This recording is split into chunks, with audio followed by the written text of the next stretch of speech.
What if blessing is never something you give or earn, improve towards, or eventually deserve, but instead something you recognize? And what if happiness, peace, confidence, and spaciousness are not emotional states that you chase, but natural attributes of what you are when nothing is resisted? Today we are contemplating Lesson 40. I am blessed as a son of God, as an extension of the infinite Creator. This lesson is not an affirmation.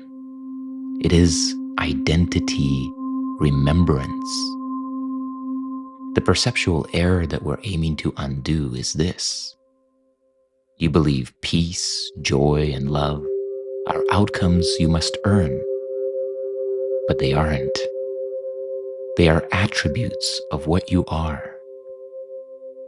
The lesson doesn't ask you to visualize success or improve your mindset or even to fix your personality. It asks you to remember your nature. If you are an extension and an expression of the infinite Creator, then how could blessing be a future possibility? It is always a present fact. And that means that happiness, peace, love, confidence, these are not achievements. They are qualities that are inherent in what you are beyond the identity of your dream character self. The ego, of course, reverses this. It says, earn peace and prove your worth. Fix yourself first. Then you may be happy. But this lesson quietly undoes that entire structure. You're not practicing to become blessed or to become happy. You are practicing to stop denying that you already are. That is why the repetitions are frequent and short, not intense, not dramatic, just steady reminders. Try again and again and again to recognize your true nature, because the mind has spent years rehearsing the opposite. This lesson is the beginning of a new rehearsal, the remembrance of your source.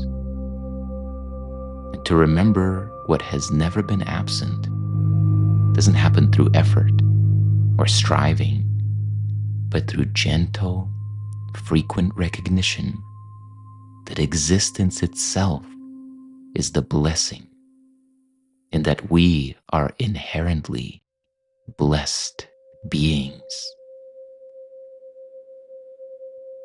And as we deepen our contemplation now, I want to invite you to drop into this present moment. Sense your way now towards pure presence. As you do so, your body may relax, your breath may deepen, tension may begin to drain from the cells, from the muscles, because you are coming in to presence, just this now. And as you rest in this present moment awareness, place the central idea in your mind and contemplate. I am blessed as a son of God. In other words, I am blessed because of what I am. To be blessed due to your own intrinsic nature means that as an extension of the infinite Creator, I am inherently one with peace, love, joy, fulfillment, well-being, freedom, and happiness. If these are present in the infinite Creator, then they are present right here where I am now. So take these next few moments to simply sense into this possibility, coming into contact with a sense that this statement is wholly true.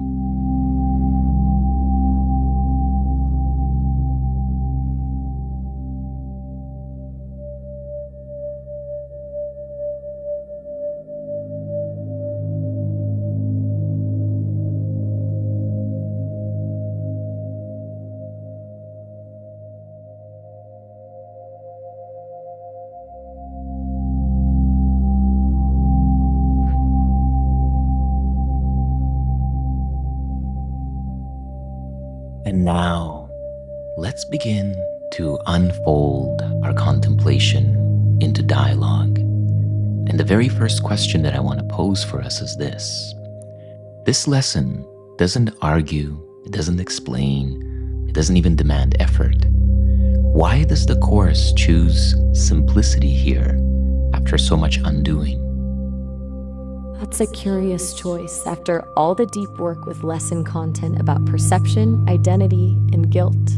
I wonder if it's like, after dismantling so much complexity, this is the gentle invitation to land in what remains when nothing else is needed. Just resting in this simple truth rather than proving something to ourselves. And what is the simple truth as you see it? That we're already held, Boris. The undoing was just the cleaning away of what was obscuring what's already true. That we're love, we're blessings, nothing missing. The Course doesn't seem to be about becoming something different than what we already are. Right. So then why, in this context, in the core idea that we're practicing with, the statement, I am blessed, why could that feel uncomfortable or undeserved or maybe even somehow not a fit? I suspect it bumps against this story we've all built up about who gets to be blessed. Like, there's usually this implicit checklist we run through before we consider ourselves worthy of any good thing. What have you earned? How hard have you worked? What have you done right? But what if blessing has nothing to do with performance and everything to do with simply existing? That disconnect is what I bet makes it feel wrong somehow.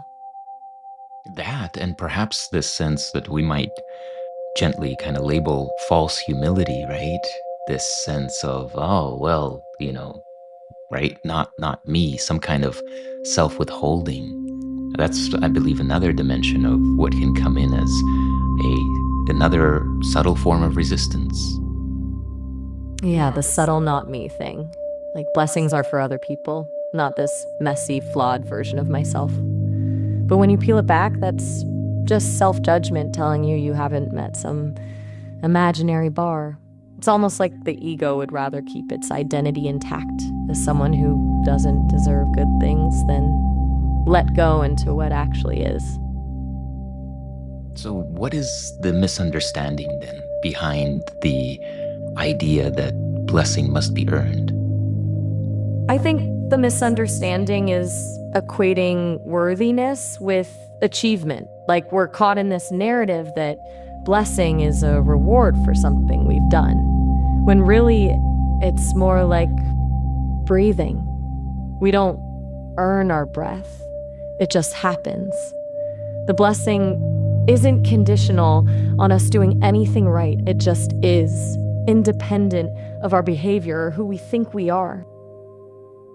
How did it even then come about that we kind of see it as something that should be earned, like a reward almost?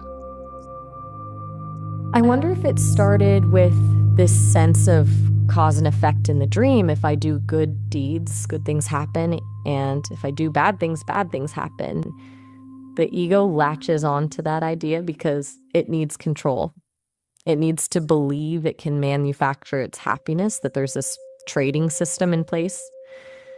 But the lessons keep suggesting this trade economy isn't real, that peace and abundance aren't contingent on our deeds or not doing bad deeds. It's just already available. The ego really resists not getting to be in control of the process. Yeah.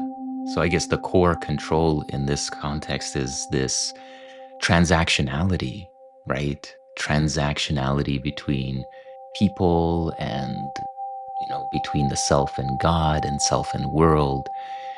And at the core of it, what's lost in transactionality is love, right? Because love, and actually all these things that we truly value, love, peace, joy, contentment, etc., are not a transactional result.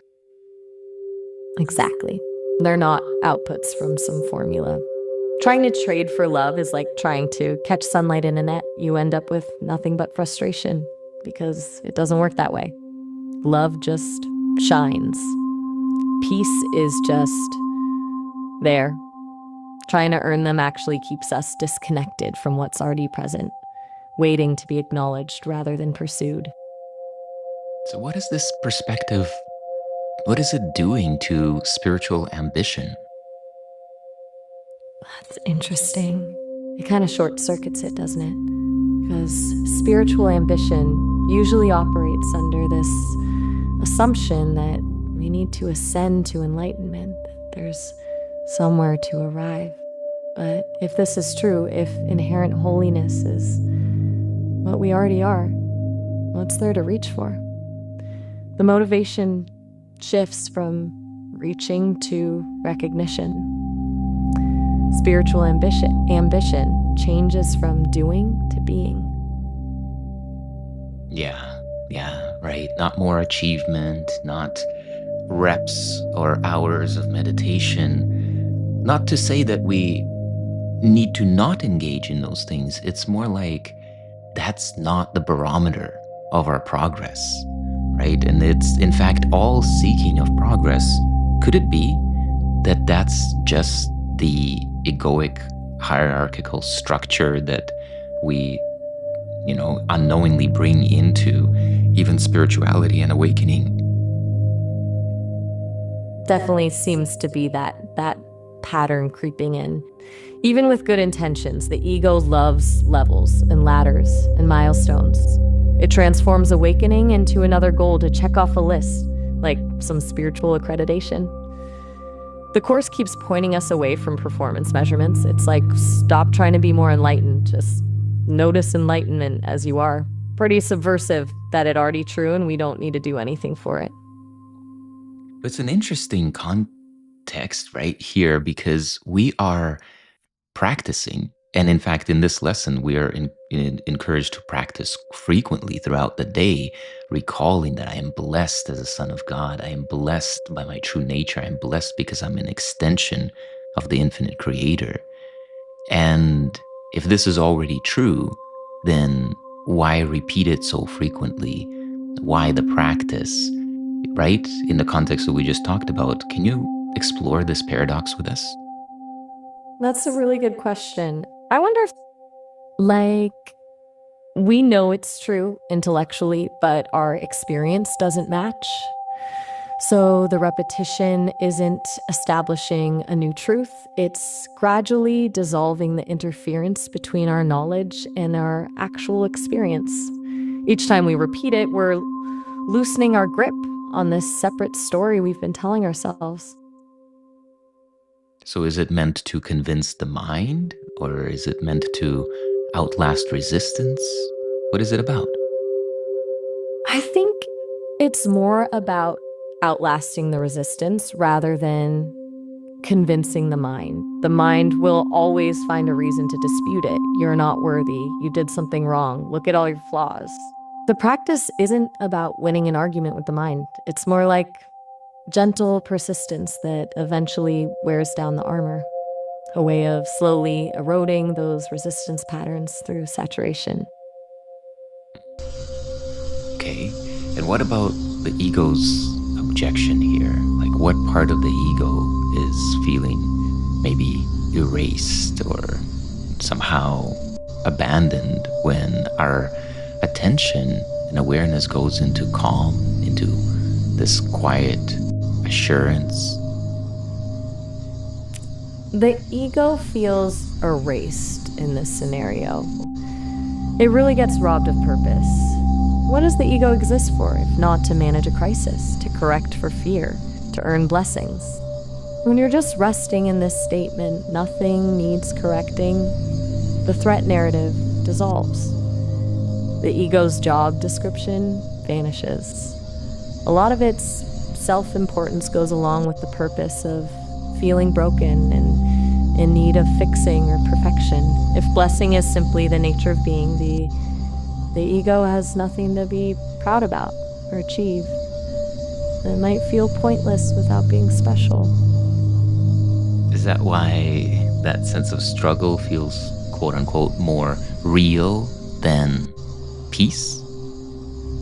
Oh yeah, because struggle provides identity. I'm the one who's wrestling with this gets to define us in a way peace just doesn't. Peace is expansive, unlimited, doesn't give us an individualized narrative to hold on to. The ego thrives on separation, differentiation, conflict, problem solving. It's what creates this sense of self. Peace is non-dual, so from the ego's point of view, it's terrifyingly like complete anonymity. Yeah, no recognition, nothing to stand out for. So what changes when happiness is then no longer tied to circumstances or progress or even outcomes? The whole game changes.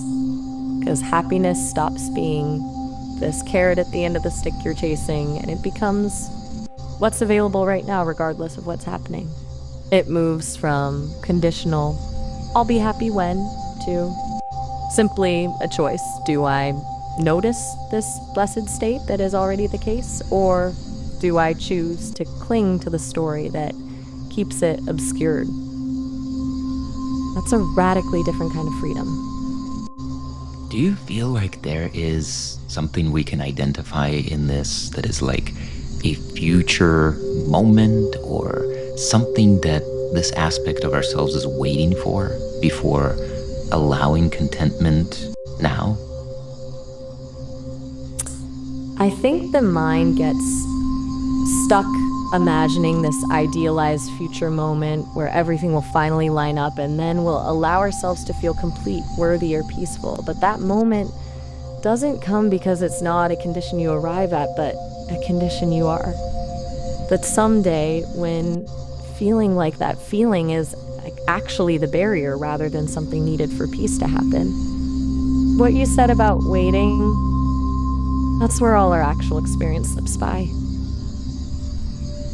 Yeah, I can really relate to that. Like that sense in the mind of, okay, I'm just gonna get this done, that done, and maybe this relationship will heal, or maybe if we move there and then the life circumstances are like this, and there's this amount of money and there's this amount of, like, it's just this kind of like moving target in a way that is always a little bit blurry. And of course we can get into the whole personal development, vision and clarity, and see it in the mind, and yet that still becomes a future condition that needs to be somehow met so that we can finally, at last, come home. Right, that's this paradox of perpetually deferred living, isn't it? The ego literally sets up a never-ending list of conditional freedom. Each item crossed off only reveals another one, keeping the longing alive. The real homecoming can't happen then, though. There's nothing that needs to change because what's already home can be realized now, when we get there at least. Okay, I love that. Shanti, as we bring this dialogue to a close, I wonder if there's something that you would like to leave us with so as to help us to expand our perspective here beyond where we might have blind spots as it relates to this particular lesson. Just that the statement isn't an instruction about what to do, it's recognition of what is. The practice isn't about achieving blessedness, but rather noticing it as an ever-present background state that the mind misses because it's caught up looking for blessing elsewhere. The blindness might be our habit of assuming love is something we earn or get rather than something we already are. And really, the peace itself is the recognition. When we get to resting as awareness and peace and freedom without needing to correct anything, then love isn't something you make or receive. It's who you are. This is beautiful. Thank you. And now, I want to just invite you once more into that lucid presence, allowing the ideas that you've experienced here to gently fall to the background, opening your awareness fully to the blessedness that is intrinsically who and what you are, simply by your own nature, due to your source and not to any effort of yours. Just as a stream is flowing down the side of the mountain, carrying the wetness and every quality that its water source contains, so too with you and me. Extension of source contains every good and perfect quality of divinity, ready and always.